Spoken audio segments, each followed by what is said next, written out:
Hallo und willkommen, hello and welcome. Heute ist mein letzter Tag in Deutschland und so heute es ist Zeit für mein letzter Vlog Nummer 12. So today is my last day in Germany and so today it is time for my last vlog number 12.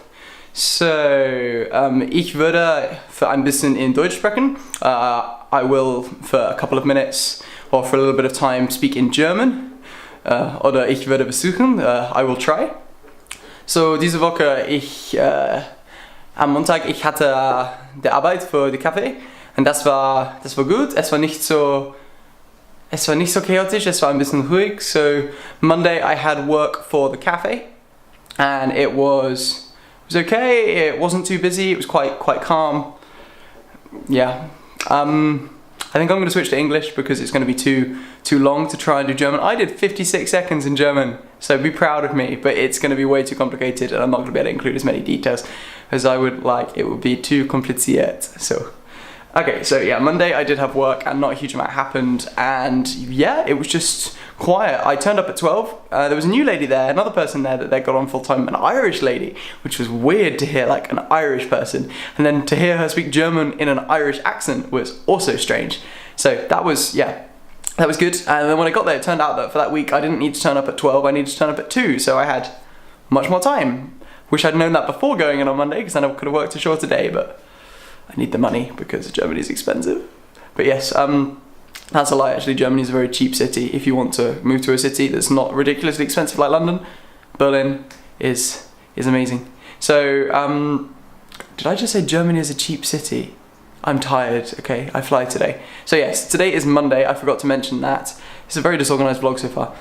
Today is Monday the 17th and that means I fly home today. I was going to film a vlog last night but I was a bit busy trying to get everything sorted and stuff, so I'm filming it today because it is currently 25 minutes past 11 German time and I need to leave the house at 12:30 German time to head to the airport and fly home. So I've got some time now so I can film this, edit it and upload it. Edit it, I say. Edit, I don't really edit because I'm lazy. But yes, so that was Monday and didn't really do a huge amount more on Monday, and then Tuesday came around and it was, I need to focus on my face. And then Tuesday came around and I had work for the church, so I had a whole bunch of website work that I was trying to look into. And this week I actually had access to all the things that I needed to have access to so that I could start to develop the website. So I did, and I discovered very quickly that even though you may know how to do the website, in order to build a website you actually have to have ideas for how the website should look. And I discovered writer's block and creative block, and it was horrible because I had all of these things that I wanted to do and I was like, I don't know how to make this page look like how I wanted to. So I think I changed the homepage like 6 times because I wasn't happy. And I still wasn't happy at the end of Tuesday, so yeah. But I got to go to Books and Bagels for the penultimate time. Books and Bagels is a place that's very dear to my heart in Berlin, in Frankfurt Tor where I work, or where I did work. And they sell books and bagels as I've mentioned before. And I just love their food and I've gone in there a lot. They're probably going to wonder where I am this week when I don't show up. But that'll be because I'm back in England and there are no books and bagel shops that I know of in England, so very sad. So yeah, that was Tuesday, and then Wednesday I worked for the cafe again. I was working with a girl who I've never worked with before and I will never work with again, called Lisa. She's fairly new, I think she's about 18. She's sadly one of those people, one of the 2 types of German people that doesn't really know how to speak to a non-fluent person. I think I've mentioned this in a video before, but my theory is that there are 2 types of German speakers: those who know how to speak to non-fluent people and those who don't. And those who do know how to speak to non-fluent people will always simplify their sentences, use verbs that I'm likely to know, will slow down how they speak so that I can understand a little bit, and will just purposefully like not use complicated language. And they seem to understand and they just have a bit more patience and a bit more time. And then there are people who don't seem to understand or don't want to, who just speak really, really fast and use their completely normal sentences. And it's just ridiculous. And I don't know how she didn't realise that I wasn't German native, because I have an incredibly strong English accent when I speak German, and I make a lot of grammatical errors when I speak German because I'm not fluent. So eventually, partway through the day, I told her that I was English, and she didn't slow down, so she just thought that she was just going to continue talking. But we got through the shift, and she said many, many things, and I just went, hoping that was the right response, and she didn't get annoyed, so I'm hoping it is. So she must think that I'm great at German, which I'm not. But yes, so that was Wednesday, and then I think I came home on Wednesday and I went for a run, and I was so close to getting the time that I wanted, but not quite, 10 seconds over. Trying to get under 27 minutes for a 5k. It's hard, and it's warmer in Germany than it is in England, and there's an uphill bit, and I'm making excuses, I should just work harder. So yeah, that was Wednesday, and it was good. I believe on Tuesday, actually, that I forgot to mention, that we all sat down and had dinner together with the flat. We had pizza, we made some salad, we just ate together and just had fellowship, and it was really, really nice. And they all spoke German, and we spoke German the whole time, and it was good. I mean, sometimes they would speak German in their like little group, and it would be way too fast, and I'd be listening, and I'd hear words, little snippets, but I'd not understand completely. But that was really nice. We just chilled out together, and we did that, and it was cool. Then Thursday came around and got back onto the website, and I had creative juices flowing in my mind somehow. The block that I'd had on Tuesday was pretty much gone, and so that was really, really good to hear. And I was like, great, I'm not stuck anymore. So I built a couple of pages, and the website is now in a place where we can show it to, well, David can show it to. Every time I go like that, David, that's because I'm pointing to his bedroom. So David can show it to the other people in the church and get their ideas and see whether they want to develop it further. But it's in a place now where there's a design, and there's a much easier framework for building a website in place, and they can build on it if they want to and do whatever they like. So that's cool, and I'm really glad that I was able to help with that and do some stuff with that, because I really enjoyed it and it was good. So that was Thursday, and then Friday was my final shift at the cafe, and I was supposed to turn up at 2, as we mentioned before, and I was about to turn up at 2, and I got an email at like 12:30 from Michael saying, Mary's not coming in for as long as we thought she was, can you come in for 12? Which just seems to be something that happens to me on Fridays. I'll be sat here at this table, eating breakfast/lunch, watching Friends on my iPad or something, and then I'll get a message saying, can you come in? And I'm like, I don't want to come in, I need to do stuff. So yes, that seems to be the way it works. But I came into work, and I had my final shift, and it was fun. It was quiet. Everything's quiet at the moment because it's not busy season in the area that the cafe is in. So, but yeah, it was good, and I enjoyed it. And yeah, and then I left, and I'm never going to work there. It's been a week of the final time that things are going to happen. That sentence didn't make much sense. It's a week of final occurrences of events. That sounds really posh, but yes. So like, I had the last time I went to Books and Bagels on Thursday, I had the last time I worked at the cafe on Friday, I had the final time I was at Culture Shop for working for the church, and then obviously Sunday, the final time I was at church. So all of that, so that was nice, had that shift. And then on Friday night I went out with David, flatmate here, and a few other people from church, just to go and have a chilled evening and just have a bit of socialising, because it was my last weekend and I wanted to do something. So we went to somewhere in, I can't remember, slightly rougher part of Berlin is what I've been told. But yeah, we went there, and there was a really good, they call it a Kicker bar or a Kicker Kneipe, because Kneipe is bar in German, and basically it's a bar where they play table football. And I discovered the most German thing I've discovered on this trip. The way that they play table football in Germany is so different to how we do in England. I mean, there might be some places in England that do it like this, but for me, table football is like this kind of party game, light-hearted. It's not that crazily tactical, and the ball is just flying around like crazy, because people they get the ball and they kick it. In Germany, different, very different. It's very serious. It's almost like a sport, in the sense that it's a bit slower, in the sense that they'll try and like pass the ball between the different people, and then they'll stop it and do some moves and then take a shot, and it's very tactical. And if you like score a goal from the wrong area, like if you luckily score with your goalkeeper, you then like tap the table to apologise and say, sorry, that was a bit lucky. Or if the ball goes in and it wasn't your intention, you tap the table almost just to say, sorry, that wasn't my intention, and you apologise. And it was super, super fun, but very competitive, and just not what I was expecting. I thought we were going to go and have a few beers and play some table football and have a laugh, and we went and we had a few beers and we played some super intense table football, which was also fun, just not quite what I was expecting. But I was like, sure, and I really enjoyed it, and it was nice. And Berlin's just cheap for going out for a few drinks. I think like a pint of beer was like €2.50, and it was fine. So we were there for a couple of hours. It was David, myself, Ioana, who was from Romania, and Heather, who's from America. So a very multicultural trip. And then from there, we were a bit hungry, and we were thinking about cocktails. So we wandered on the road to a Mexican restaurant, and we stopped off there, and we ordered some food to share and ordered some cocktails. So I had a cocktail called the Flying Kangaroo that I ordered solely because it was called the Flying Kangaroo, and I was like, I'm intrigued, I want this. So I had it, and it was okay. I was just more excited because it was called Flying Kangaroo. It was kind of milky with, I think I had a bit of vodka in it and a bit of other flavourings, like not super strong, it was a cocktail. But yeah, it was nice. And then we had some tacos and we had some fajitas, and it was just really, really nice just to chat and chill and just have some fellowship together. And I got some nice photos from that evening. So I got back at 2 and I was very tired and I went to sleep. And I woke up at about midday on Saturday, and Saturday, I don't know what I was intending to do on Saturday. I think I got up, I did some work, just relaxed a little bit and started to get stuff planned and ready for coming home. And I was a bit nervous because I've been making the slides for Sunday mornings, and I didn't know whether I was pretty sure I was supposed to be making them for this week, so my final week, but I didn't know. And then I hadn't had an email from Jonathan giving me the details of the slides. So I emailed him saying, hey Jonathan, haven't heard anything, can you kind of confirm? And I sent this maybe at about, I don't know, lunchtime-ish? And then I checked at like 1 or 2 in the afternoon and I didn't have anything, and then I forgot to check again, and then I ended up doing a whole bunch of stuff, and then I went out for dinner. And then when I came back from dinner at like, I was back at like 9 or 10, I got an email from Jonathan that had been sent at like 4 saying, hey, can you please do this stuff? And I was like, and he was like, I'm really sorry, it got lost in the mail. And I was like, that's fine. But my issue was that even though it was like 10 o'clock and I could have done it then, I still wanted to read my Bible for the day and do some Duolingo for the day. And so I decided to do those first because I knew that if I did the slides first, I'd be really tired after that and I wouldn't do it.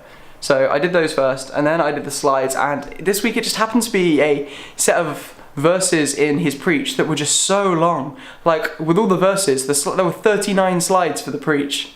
And it was just, some of the translation wasn't great because I had to translate from German to English. And when I stuck it into Google Translate, the English, I didn't know exactly what it wanted, and so I just had to put in what the English in the Google Translate was, which wasn't perfect. So I did that, and it was a bit interesting. But yeah, so that was Saturday evening. But before I did that, as I said, I went out for dinner. I went out for dinner with Tamu and his roommate Tien, who I went to IFA with the week before, and we just went to this great pizza place. And pizza in Berlin is so cheap. So we went out and I had a starter of bruschetta, which I think cost me €2.50 for a starter, which is like £2, less than £2 in England, about there. Conversions are crap at the moment. And then I had a pizza, and my pizza was one of the pricier pizzas. It was like a Parma ham pizza with some rocket and some other salad stuff, like good size, 30 centimeters I think in diameter. And that cost me €6.50. And then I had a 400 milliliter drink, which was like their big drink, and that was like €2 or so. So I paid about €10. No, it was €2 or €3. I'm not sure. It came to about €10 total. And I had a starter, a main, and a drink. And €10 is like £9.20 or so. So it's ridiculous, and most of the pizzas there were selling for €4, not €6.50. I just happened to pick a slightly more expensive one, and it was great food, and I just like, I'm coming back solely for the pizza, for many other reasons, but solely for the pizza. So that was nice, and then we went for a walk and got some ice cream for €1. It was a very cheap night for the amount of food that we had, which was cool. And then Sunday came around, it was my last Sunday. I wasn't technically supposed to be serving. I was thinking of turning up early to help with setting up chairs and stuff, but because I went to bed at like 2 after finishing the slides, I was like, I need to sleep. So I slept and I came to church, and I then I wasn't supposed to be serving, but I got roped into helping with the kids' work because they were down a person, and I was like, that's fine, I'll help with the kids' work. So helped set up some stuff for that. And then just before, so we had worship time, and then just before the kids go out, they always have notices, and then they started having the notices, and then David came up on stage and said, other David, come up. And I'm like, who's that? And I'm like, oh, that's me. So I had to come up on the stage. And I remember when Grace, who was interning before me, finished, she got invited up on stage by Neville and Christopher, and they kind of said a thank you. And I had wondered in the back of my mind whether something like that would happen, but I kind of hoped it wouldn't, because I'm quite outgoing and quite shy at the same time, if that's possible. So I don't like just standing on a stage, especially when like I just have to stand there. It's just awkward. So I got invited up on stage, and David started talking in German, and I understood bits of it, mainly just saying thank you for the stuff that I'd done and things like that. But then some of it I didn't understand, and I was just standing there smiling, not really knowing where to look. Do I look at the people? Do I look at David? Do I look at the floor? And he gave me a gift, which I'm really grateful for, some chocolate and a photo that we'd all taken together, framed.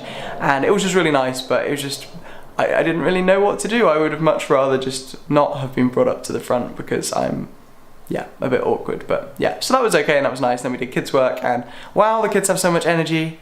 Just wow, yeah, tiring, love it, but tiring. So that was Sunday, and then I came home and I went for a run, and I packed, and I did all of that really boring stuff that you don't want to talk about. Just realised that this vlog is 14.5 minutes. I'm just gonna quickly now mention Berlin and just talk about it, and just in general, rather than just this week. This is probably gonna be like a 20-minute video, but I want to talk about this stuff. So Berlin, this trip as a whole, has been incredible. When I came out here, some of you guys don't really know why I came out here, or what I wanted to do, or why Berlin and why German. So basically, I've wanted to learn a foreign language properly for a long time. And I always learned French and Spanish at school, French for like 5 years, Spanish for like 1 year. And so really I should have learned French because I had a good foundation in French, all of which I've forgotten somewhere in the back of my mind, but we'll awaken that one day. But yeah, really I should have learned French, but then I liked German, and I tried to learn German when I was 18, but I never really had the drive for it. So when I went to uni, I decided I'm gonna learn German. And then I decided to sign up for a German course at uni and paid for it so that I would have to go, because I'd feel really guilty if I didn't go because it'd be a waste of money. So I started going to those classes. Didn't put loads and loads of time into it because it didn't count towards my degree, and physics kind of got in the way, and all first year stuff, settling in, making friends, all of those things happened. But I started learning German a little bit, and then one of my best friends that I met at uni, Louisa, happened to be German, studying in England, fluent in German. I was like, oh, that's amazing. She's also someone that I'm living with next year, who I'm moving in with everyone in a few days' time. So that all kind of just fell into place, and then I thought, I need to move to Germany. I need to live in the country so I can learn the language and practice. And my parents were just like, what? So I just came down to them one day and said, I'm going to Germany for the whole of the summer. And they were like, okay. And I was like, yeah, I'm going to do it. So I started researching. I started looking into a couple of things. I found an option to move to Austria, actually. I think it was Austria or Switzerland. So not Germany, but a German-speaking country, where you would basically study half days every day. And you would then work for the hotel or the company or I can't remember what it was, for the rest of the time. So you would learn the language, live in the country, and do work. And so I was like, oh, that looks interesting. But it was like 2,000 to 3,000 euros, and I didn't have that. So then my parents were talking to me, and I was beginning to think that I actually wanted to do something to serve the church, or serve a church over the summer. And so I thought, well, why don't I have a look to see if there are any German churches? And so my parents helped me, and they found this church, Mosaic in Berlin, which is a plant from what is now called Emmanuel Church in Brighton, but was CCK. Basically the church that runs New Day, if any of you guys know New Day, the massive youth Christian conference that happens in Norwich every year. So I got in contact and just thought, hey, I'm thinking of I want to come to Germany for 3 months over the summer to improve my language and serve. Do you have any opportunities for volunteering or an internship? And they did, and it happened, and I came here. And it's been the most different summer I've ever had, because it has not felt like a holiday. At times it's felt like a holiday when I've been visiting and sightseeing, but it's felt like I've been living in another country and working, and it's unlike anything I've ever done before, but it's been amazing because I moved here and I knew no one. I'd had a few Skype calls with a few people, but I'd never met anyone in person. I didn't speak the language very well. I still don't speak the language very well, but I speak it less badly than I did before. And I was just going to move in with a family from church, and I was going to try and get a job out here. I had no guarantee of a job when I moved out here. I was very lucky and very blessed that I was able to find the one that I did. So I did that, and yeah, it was scary, but I would say to anyone who's ever thinking about doing anything like this, do it. It's an amazing experience, and I love Berlin, and I'm pretty confident I'll be back. I'm already thinking about next summer or another time, but I need to get to uni and start getting sunk into those things, and then I can think about this in more detail. But yes, I would just do it. And while we're on 18 minutes, I'm rambling, but yeah, you don't have to watch if you don't want to. So Berlin, I think some of my favourite things about Berlin are the people. The church is incredible. One thing that I find about this church that I'm really going to miss is just the way that you greet each other. Everyone in this, I think it's just a Mosaic thing, but when you greet people in Mosaic, you give them a hug, or you do that thing where guys clap their hands and like shoulder bump. And like, that's so unnatural to me because I'm like a white guy from England, South England, kind of like middle class area, and the whole idea of like the slapping hands and the shoulder bump just doesn't come naturally to me. But I've had to learn because that's how everyone interacts, and it's just a really loving, environment, and just everyone's really happy and just really, not like fake happy, but really kind of genuine, and just the relationships are real, and you can sense that people actually want to ask how you're doing. And it's such a multicultural church. I love that. You can be in a service and they can be leading worship in German and English, the preachers in both German and English. You could be sat next to an American person, a Romanian person, someone from Canada, people from all over the world, and we're all together worshipping the same God and believing the same thing and living in the same city. And it's just amazing. So that's been awesome. I've loved working for the cafe. It's been such an experience. I've always wanted to train to be a barista, and I've finally been able to. And yeah, I'm never going to forget it, and if I ever come back, I would love to work for them again. The work for the church has been awesome. Oh, it's flashing at me. It's flashing at me. Don't end the video. Okay, this might cut, which means this might be late to be uploaded, but we'll see. working for the church has also been amazing because I've really just enjoyed doing all of the GDPR stuff. It's been a bit boring at times trying to chase people, but I have really enjoyed it. And the website stuff I've also really loved. But yeah, my camera's flashing at me and I'm blabbing, so I might make another video at any other point, but we'll see. Anyway, I need to get this edited and uploaded because I have to leave soon. So, oh, it's not flashing at me anymore. Maybe it was just saving to a different thing. I don't know. But either way, I'm going to stop because this video is 20 minutes, and I guess I just want to say thank you for watching these videos. If you have watched these videos, I know that it's mainly been my mum, and if you see you friends and grandparents and stuff like that, but I really appreciate it, and I hope that you've enjoyed me vlogging my time out here, and you never know, I'll come back next year and maybe do it all again. So hope everything's good where you are, and we will speak soon, some of you very soon when I land in England. Bye.